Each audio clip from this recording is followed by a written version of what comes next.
Yo, what's going on? What's going on, everybody? Good morning. Top of the morning to you guys. I appreciate everyone for being here and rocking with me this morning. Today is October 21st, 2022.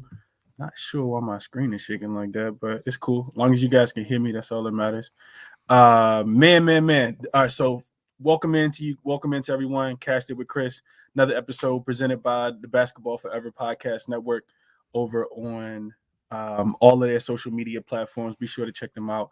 I'm gonna start putting the link in the bio. Something that I'm trying to get used to doing, especially as we get integrated into this season. But man, we got a lot to talk about as always. We got a lot to talk about. We got a couple games to break down. What we saw last night. Then we also got to go through a nice little slate for the day. It's a nice slate today. It's a lot of games that I'm interested in talking to you guys about. So I'm not going to take too much time, as far as doing the intro, doing the recap.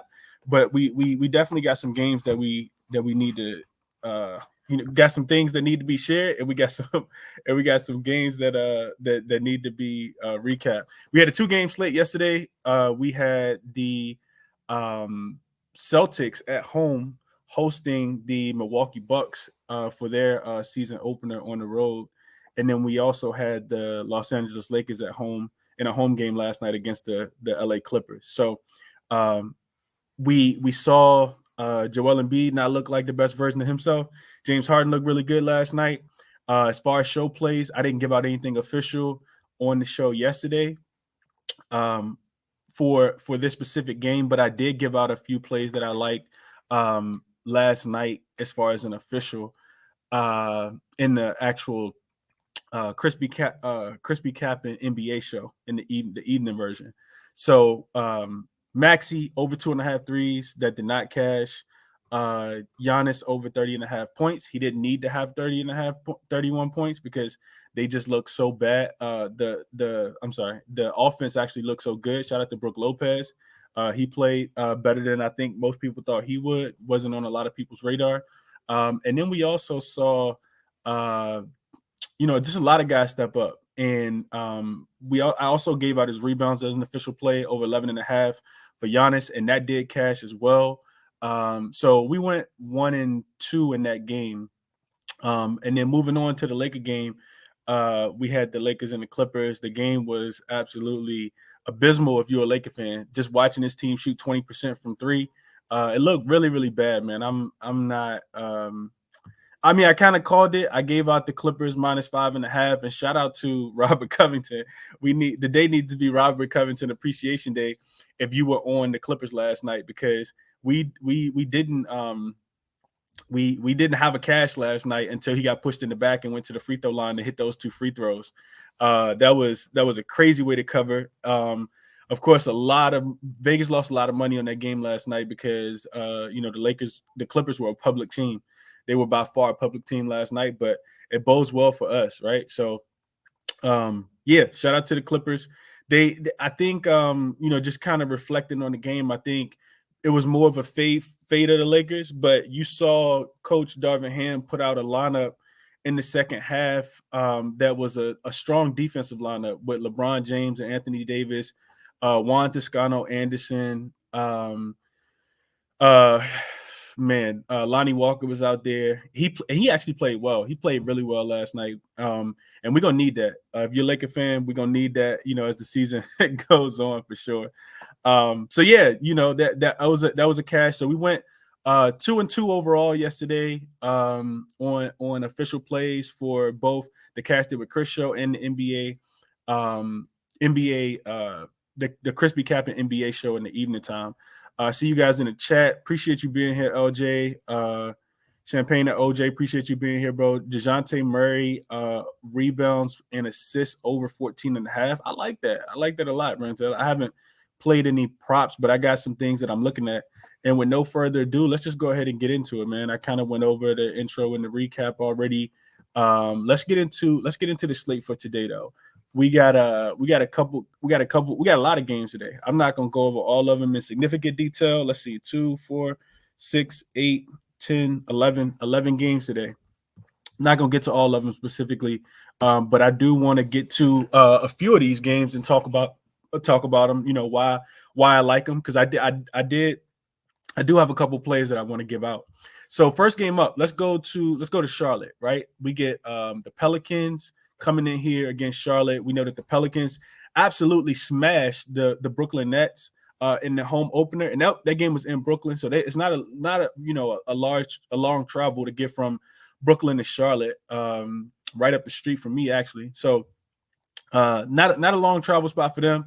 Of course, Charlotte opened their season up in San Antonio, and we saw what they did to San Antonio. Minus, they didn't even have LaMelo Ball in that game. So, they absolutely, man, they embarrassed San Antonio at home for their home opener. And I expected the game to be a lot close. The books did too. I think the spread was like 1.5. It fluctuated between 1.5 going both ways, but yeah, that game was over. And it was bad. It was really bad. I lost on Keldon Johnson because of that. So the line for this one opened at 5.5. We didn't have a total when I first capped this game. Now I see a total for this game sitting at 230. It opened at 232. It's down to 230, and I like the downward movement. I think it's going to be hard for Charlotte to score in this game. The spread opened at 5.5. It's already up to 6. I see a 7 sitting at DraftKings and Bet Online right now. And I would agree with that. That's the only way I would be able to look in this game as well. As far as notes for this game, so Charlotte, let's see. Charlotte won the last two matchups against the Pelicans last year back in March. It was like a 10-day span. They had kind of just got together. We know the trade for CJ happened in February. They won one in Charlotte. They won one in New Orleans. But this is what's significant, right? The Pelicans don't play Charlotte historically well at home, but on the road they play them pretty well in Charlotte. So the Pelicans are 6-0 ATS in their last 6 games in Charlotte. So they covering spreads, the last 6 games. The Pelicans are also 4-0 straight up and 3-1 ATS as an away favorite since the CJ McCollum trade. So this is a team that you can kind of bank on, right? We can't always trust these teams that are laying points, especially big points on the road. But like I said, they're 4-0 straight up and 3-1 ATS as an away favorite since they got CJ McCollum. And this is not to add, Zion Williams being back in that trade, being back in the building and being back in that lineup. So they perform well in this spot. Trends also lean towards the under in this game. The Hornets as home dogs since the All-Star break last season are 4-1 to the under. And like I said, you see some money kind of coming in on the under already. The under's also 5-0 in Charlotte in the last 5 games in Charlotte, and 5-2 overall in the last 7 games between these two teams in general, no matter where they're playing. So interesting narrative here is Zion is from South Carolina. If you've been following him, so this is going to be a homecoming for him. He also played ball at Duke, which is in North Carolina, and he played a lot of games, in this Charlotte arena, while he was in college.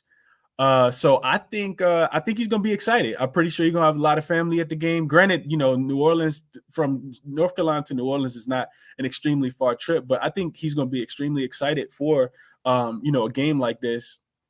And yeah, I like Zion. I like Zion tonight. I like the Pelicans a lot. As far as prop wise, I saw this interesting stat yesterday. I saw a stat about Zion. Zion is second in the league with the most 20 plus point games in the paint since the 2019-2020 season, only behind Giannis, who has 74. But what was impressive about Zion is that he has 45 career games of 20 points in the paint out of 86 total games. I'm sorry about that. 86 total games, 45 of them is where he's had 20 points in the paint. That's a 52% hit rate. And going back to last season, post All-Star game, the Hornets allowed the 6th most points in the paint, 58 points a game. And they didn't get any rim protection in the draft or in the offseason. So I like Zion to get whatever he wants. I think his point prop sitting at like 24.5. The problem with me giving that out as an official, and the reason why I'm not, is because the Pelicans are such a deep team that he may not need to, right? This game does have blowout potential written all over it. So I typically stay away from the player props when I see, something like that. But I like Zion tonight. I think, being back at home, Charlotte also they own the Pelicans. So I think that, we start to see the Pelicans own Charlotte, especially I don't think LaMelo's going to play in this game. And they also had a couple other injuries. We know Book Knight had the DUI the other day, even though he was able to play in San Antonio. So I expect him to play, but yeah, man, there's no way I could look towards Charlotte. Not after seeing what New Orleans did, seeing how well New Orleans rebounds the basketball, seeing the versatility. They got a lot of talent over there. Nick Richards is a guy who had a career high 19 points and 10 rebounds. Granted, it was against the San Antonio Spurs, but I do think targeting him, maybe not tonight, not against the length that the Pelicans have, but I do think targeting a guy like him when his props become available is going to be something that I'm going to be interested in. Moving along, I got to move a little bit quicker. We got the San Antonio Spurs traveling, first official road game of the 2022 season. They're traveling to Indiana where they're playing against the Pacers. The Pacers come into this one. I saw the line opened up at 4.5, and it's actually going the opposite way. Money's coming in on San Antonio in this one. And these are two teams that are not great at all. But the Pacers actually beat them twice last season by 11 and by 13. One of the games was in San Antonio. The other was in Indiana. The Spurs are also just 2-10 in their last 12 games between these two teams, and 2-5 ATS in the last 7 games in Indiana. So for some reason, the Spurs just don't travel well to Indiana. So I don't necessarily agree with that line movement, and I'd never be looking to take to back the Spurs, even against a team like the Pacers. The Pacers actually played the Wizards a little. They played them a tad bit tough the other day, tougher than I thought that they would. I'll put it like that. Miles Turner did get hurt, quote unquote, in the warm-up, so he's going to be out for about a week. I did see that. I think it was like a lower leg injury. I can't remember if it was an ankle or knee, but he's not going to be playing in this game. But there's no way I could look towards back in the Spurs. I don't think there's going to be a spot this year where I back the Spurs, and I'm also thinking that no matter who the Spurs play, if the line isn't at least 6-7 points, I'm probably just going to have to look towards taking that team. I checked for it. I didn't see Ben Mathurin player props, but Ben Mathurin is probably going to go off in a game like this. I don't think that they have anybody that can guard him. So yeah, I could only look towards taking for all the reasons that I told you guys. I would only look towards taking the Pacers to cover that spread, especially with the number going down. If you can get it at 3, take it at 3. The total in this one opened at 230.5. It's up to 231. 231.5 in some places. So the books are telling you they expect a lot of points. And I would agree with that. The Pacers don't play a lot of defense. I'm going to be targeting teams against them all season, specifically first half, first quarter, full game, but not the San Antonio Spurs. I won't. I definitely won't be trying to get to the Spurs overs in this one. Appreciate you being here, Jose. Zachariah said we showed no signs of light though, Chris. Man. Good morning from the DMV to Florida. What up, Zachariah? I appreciate you being here. LJ said Pelicans shot 43% from 3 versus Brooklyn. Pelicans have the advantage on offense, on offensive rebounds and points in the paint. I agree with that. Halliburton, yeah. Jay Jones, yeah. Halliburton should go bananas tonight. Like I said, I haven't really looked at it from a player prop perspective. That quote unquote, he ain't get hurt, man. That's what happened to LJ. He just getting traded. But anyway, man, I appreciate you guys in the chat. Man. Let's keep it moving. Let's go on to another game that I'm interested in talking about. Let's go to streets of Brooklyn, man. Let's go back to Brooklyn. We know that they got beat up the other night. The Pelicans absolutely came in there and thrashed them. And today they get their second home game. The Raptors, this will be their first. So they're playing against the Raptors, Toronto Raptors. Raptors will be flying in from up north. This will be their first official road game. We get a line that opened. When I first saw this line yesterday, it opened at 4. And now I see that this line has come all the way down to 2.5. And I would absolutely agree with the movement. The Nets just didn't show me a lot. And I know we only have a 1-game sample size for all of these teams so far, but the Raptors are going to be a sticky team, man. They get disrespected every offseason. They get disrespected throughout the season. I anticipate the Raptors to come in here and play this team really, really closely. This will be the second home game for Brooklyn. Like I said, Toronto first road game. Both teams had a day off. For Toronto, they probably used it to travel. For Boston, for Brooklyn, I don't know what they did with it. Hopefully they did something important with it. Otto Porter Jr. is ruled out in this one. Kim Birch is also questionable, as is Mr. Boucher as well. But these are the trends and the stats that I want to give you guys to back the Raptors in this spot. So the Raptors are 5-0 ATS in the last 5 games in Brooklyn. Since 2019, the Raptors are also 5-2 straight up and 6-1 ATS in Brooklyn.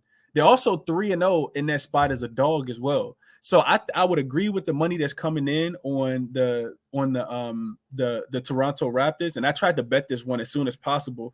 I think I got the number at 3.5. Now it's down to 2.5, but I would definitely endorse that, and I'm gonna give that out as an official. I think Toronto plays the Nets really. I think that they just play enough defense. The teams that you need to target to beat the teams that are going to beat the Nets are going to be teams that can play defense, that have a lot of length and athleticism, because that's what the Nets lack. And I know Kyrie will play better. KD did his thing, but I just didn't see a lot. I don't know the status of Joe Harris or Seth Curry, but I don't think that they play in this game. And I actually already laid the points. Even if they do play, they'll probably be a little rusty. Ben Simmons, I think he plays better, but maybe not against the upper echelon defensive type teams. And we know that this Toronto team is a really good defensive team. So I want to keep it moving because I got one more game I want to get into, and we're right about the 17-minute mark. Let's go to the streets of Miami, man. Let's talk about this Miami Heat team against the Boston Celtics, right? So the Celtics, we saw them on opening night, just absolutely put their foot on the neck of the Philadelphia 76ers and win that game. Tonight they traveled to Miami. It'll be the first time that these teams have played since the Eastern Conference Finals last year. It'll be the Heat's second home game. They did not look good. They did not look good at all. We gotta check on the status for Victor Oladipo, because they could definitely use him. He's a guy that just brings a bit of a defensive intensity, I think, to this team that they didn't have. Also another shot maker and shot creator, and they didn't have that. They were looking for that. Their defense also just stinked against the Bulls, and that kind of surprised me. Being that the Bulls didn't have Zach LaVine, and that they didn't have Lonzo Ball in the Heat's first game. So the Celtics beat the 76ers open the night. Like I said, the Heat lost to the Bulls on Wednesday in their first game. One could argue that the Heat actually was looking ahead to tonight's game because of the playoff revenge angle. The opposite side, I could say that the Heat will regress a lot this season, and that they aren't going to be the same defensive team now that they don't have a guy like PJ Tucker. Bam is a guy that needs to step up and already didn't. The thing with the Celtics is also this, right? Like, they still have a lot to prove. So even though you want to take the team most of the time that's in the revenge spot, and that would be the Miami Heat, you could get them right now. This line opened up at 1.5 in favor of Boston. You can actually get that line right now at 2.5 if you want to take the points with Miami, if you think they could cover. I don't think that they could cover, though. I honestly don't. The Celtics are playing fast. We heard the reports from the head coach. We heard the reports from the team.